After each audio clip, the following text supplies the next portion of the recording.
give you my heart.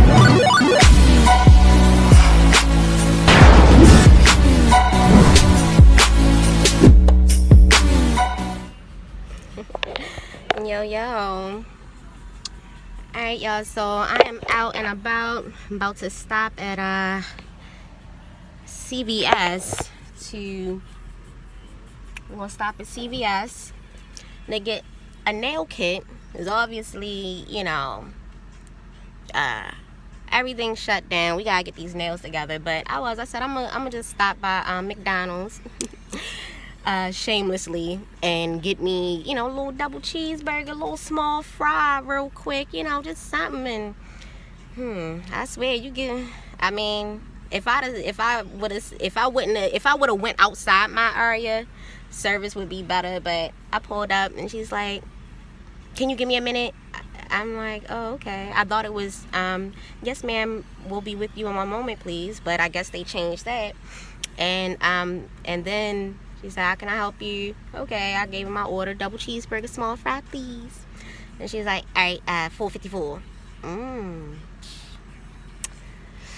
Yeah, but I was just thinking to myself, I suppose, you know, you don't know what people going through right now. It's a pandemic. Times is hard. You know, who knows? She might be stressed out. Maybe her, you know, spouse ain't really contributing to the household, and that's why she is here working at McDonald's. And you know, she just putting as much as she can on her plate. This bitch, but she probably working double shifts in this bitch, taking, you know, people like my order, you know, the likes of me. So I can only sympathize with her. I was just like, oh, okay, you know, let me just pull up, you know, my little Cadillac and get my little people burger and keep it moving, bitch. Let me keep it moving. I don't want no trouble. I just want my little, you know, my little bag of quick, cheap, and easy. Mama Monster gotta eat too, but you know, cause I'm an essential worker too. Yes. There's still much entertaining to, you know, be done. But and when I pull up, I'm gonna show y'all how they got the drive-through window. It's like they got everything blocked. It's like it's sealed off. But anyway, okay, so let's see how this turns out. That's our first piece. Got our second piece going. Yeah. These are ribeyes, by the way, just in case you was wondering. This ain't no chuck shoulder roast. And I like to cook my steak medium rare, just in case you was wondering. I like it a little bloody. Anyway, yeah, we're gonna get that good char on there. See that there? Get that good char. Yeah. Bitch, if you ain't doing it like this, next time you go to cook your steak, just make sure you got your pan up nice and high. See how high I got that pan up? You're gonna get a nice good char on there. Teach you whores how to cook. There we go. There we go. Now watch this. When you flip it over, it's gonna be nice and charred like this one. Alright? Because if we were on a grill, it's you know, you get the grill marks, but this is just a regular average frying pan. So here we go. Flip it over. Bang. Look at that, bitches. Yeah.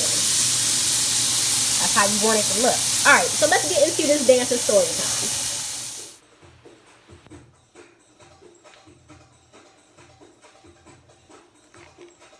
Hello and welcome. Are y'all ready to get into this dancer history? Ow. All right, mamas.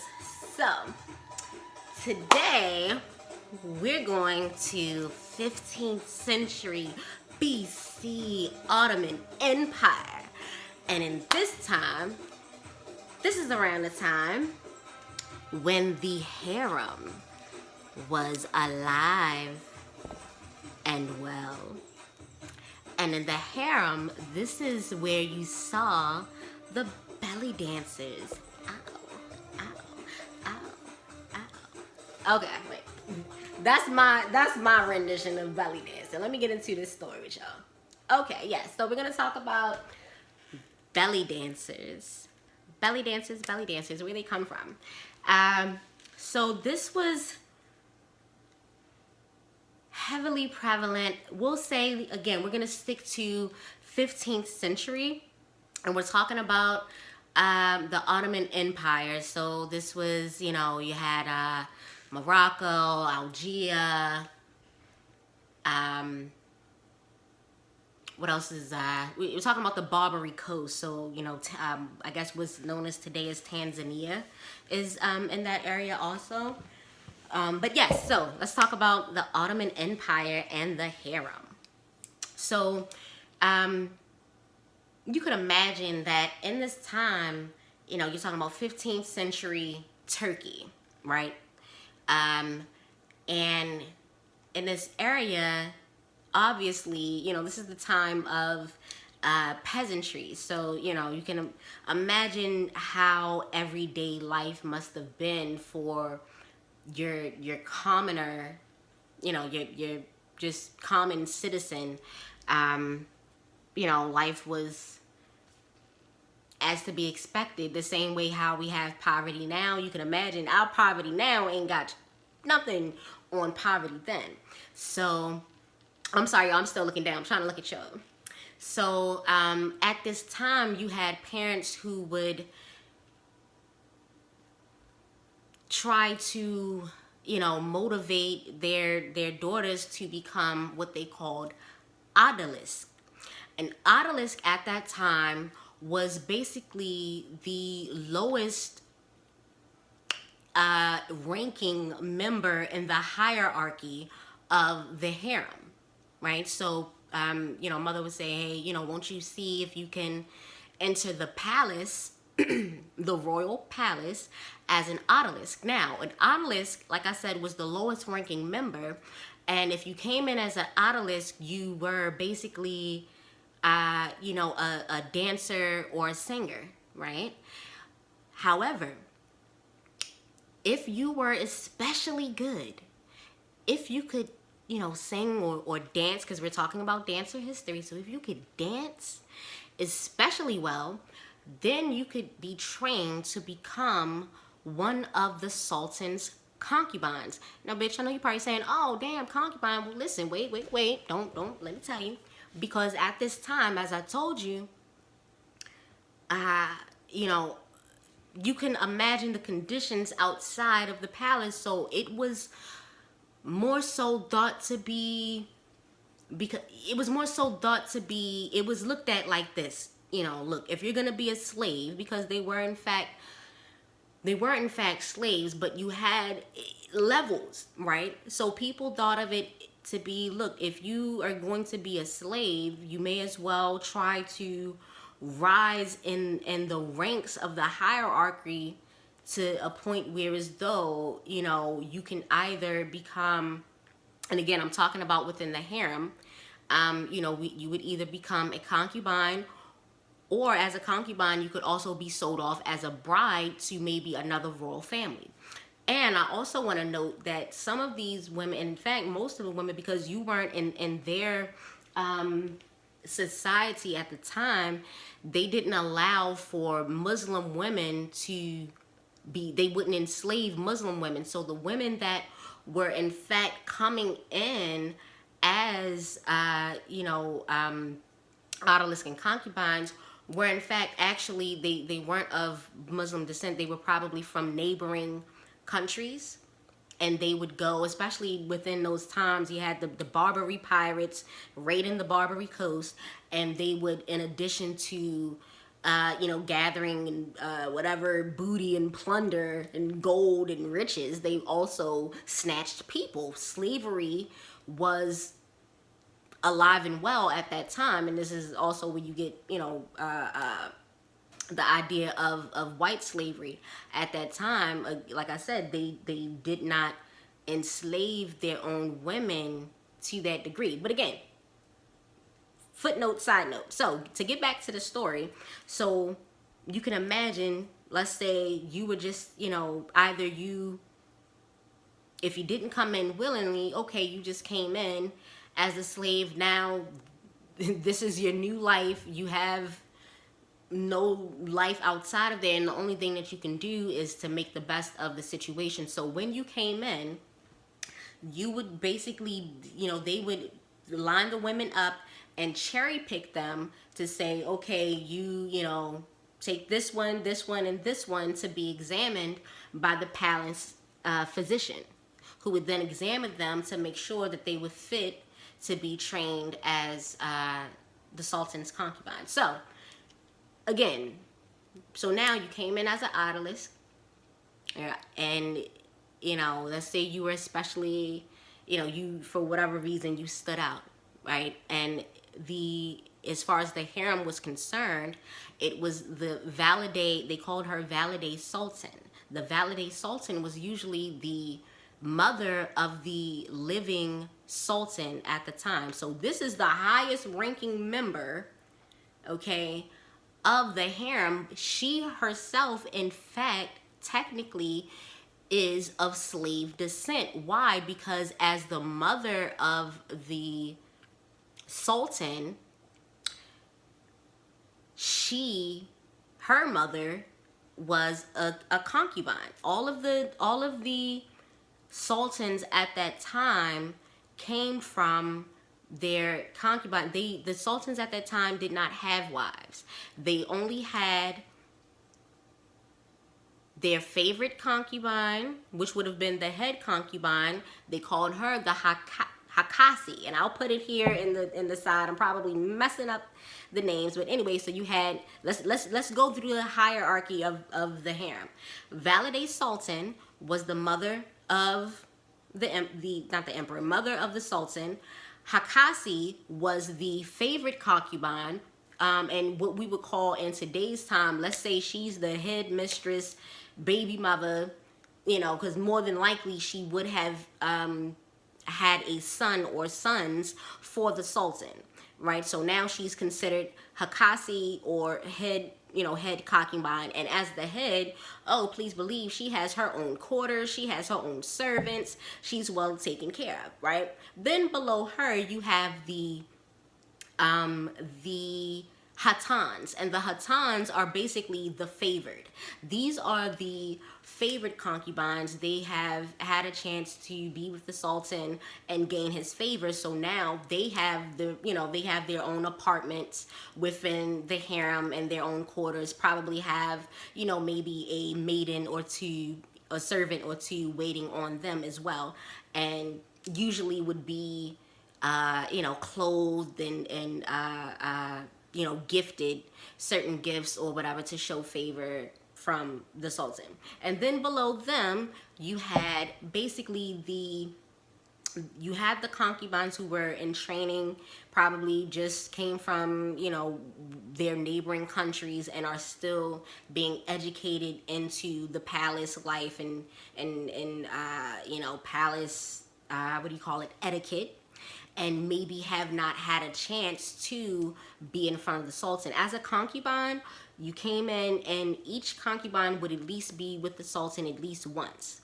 So you would be with him, and then you either gained favor or you didn't. But again, this was their chance to make a better life for themselves, which brings me up to my point.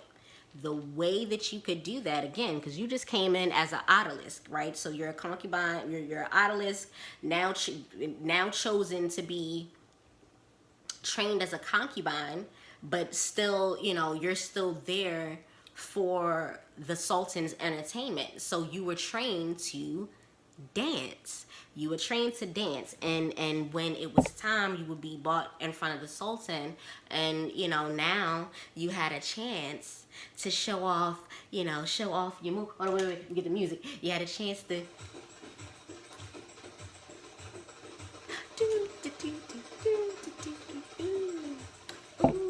because now you want to gain the sultan's attention, right?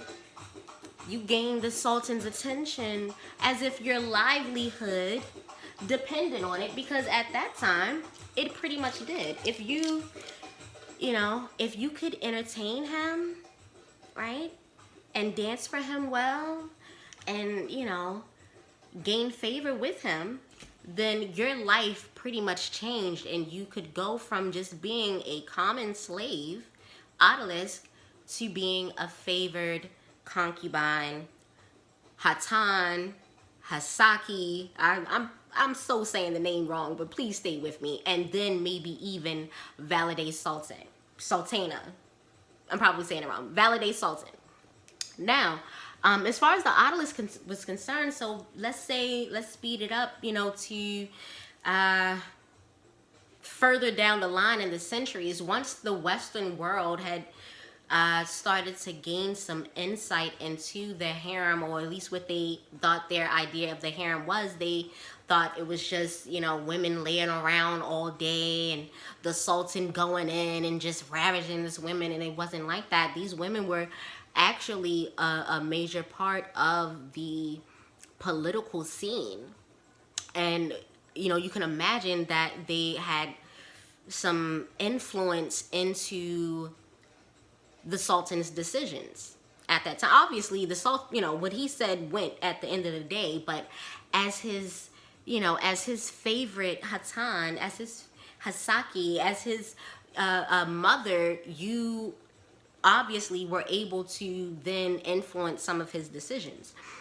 So, you know, palace life and the harem at that time, they even had, you know, they went to school. These women had schooling and education within the harem that they would never have had at that time. Because think about it, 15th century, you know, BC, these are Turkish women. It wasn't something that was common, you know, for a woman to be educated outside of the palace walls. So these women were basically afforded, you know, a lifestyle that they never, ever would have been able to dream of outside of those palace walls. And again, not all of the concubines stayed there and lived there their entire lives. Some were married off into other royal families. So you didn't have to stay a concubine. You may not have been the concubine in your entire life. And that decision actually was the Valide Sultan's decision. She oversaw everything that went on in the harem, right? So again, the odalisque, I was talking about the odalisque, and again, so let's speed up a few centuries. And around this time, there was a painter who went in and saw, you know, saw the palace life of the Ottoman and the harem, and began to try to capture this in his paintings. Well, it was then that Pablo Picasso also caught wind of the palace life of the Ottoman Empire and wanted to try to capture this in his own way too. So Pablo Picasso has his own renditions of these odalisque women, and I'm gonna put this here so you guys can see it. And I just thought that was really interesting. Like, wow, you know, the story is it's so intriguing to the point of which, when you look back in history, you know, you can see some of these famous painters who basically saw the beauty in the women that they were painting, but also found a certain sadness in their situation. Because in the one painting, you can see the way he depicted her was, you know, as if she was bonded in servitude. And I'm gonna try to put this painting up as well. So you had a lot of different perspectives on these women's situation, but my perspective, again, this is where belly dance originates, right? The women of the harem. And not all, and again, not all of the women in the harem were concubines. Some of these women were servants. Some of them, you know, waited on the actual concubines. So they were, you know, not all of them were concubines. Some of them, you know, were basically just regular slaves. They never graduated from being just a common odalisque. But the odalisque that did became, you know, something more. So yeah, I just think that the story is amazing. Like I said, this is where we get the concept of the belly dancer. The belly dancer at that time was there to entertain the sultan. She was the concubine that was chosen, or maybe, hey, they might have danced in a group, but it was basically a form of entertainment for the sultan. So they danced around, and now, you know, they doing their little belly dance and doing their shimmy and all that. And this is where we get the belly dancers from. The belly dancers come from the harem of the Ottoman Empire. And that's not the, I mean, obviously they were doing belly dance in other regions, but you'll see it in Morocco, Algeria, Tanzania, just that in northern Africa, Egypt, obviously, just to name a few countries or areas off the top of my head. But yes, ladies, this is where belly dance, our notion of belly dance comes from. So we're gonna do a little belly dance. Ow. Oh, and I'm gonna do a belly dance because look, got my stimulus check. I got my stimulus check. Ooh, ooh, ooh. Ooh, ooh, ooh. All right, y'all, so I hope y'all enjoyed the story. That was our moments in dancing history, and now we know, you know, a little bit of our belly dancer background and with some of these women where all that belly dancing came from. Yes, they was shimmying for their livelihood. They was shimmying for some gold and you know, just better conditions, shimmying for just their livelihood all the way around. So anyway, all right, y'all, so we're gonna wrap this up, and I hope you enjoyed it. And stay tuned for more dancer history to come. I'll be glad when they open the country back up, y'all, because I'm just like, you know, I'm to the point where I figured out why I don't have an appetite, because I ain't burning no damn calories. I'm not, you know, my day pretty much consists of me sitting here, and I'm usually reading, I'm researching, then I get up, I go and eat, you know, or try to, I cook, you know, but I'm not really burning enough calories. So we got to get back to normal. But until then, stay tuned. I gave you my heart.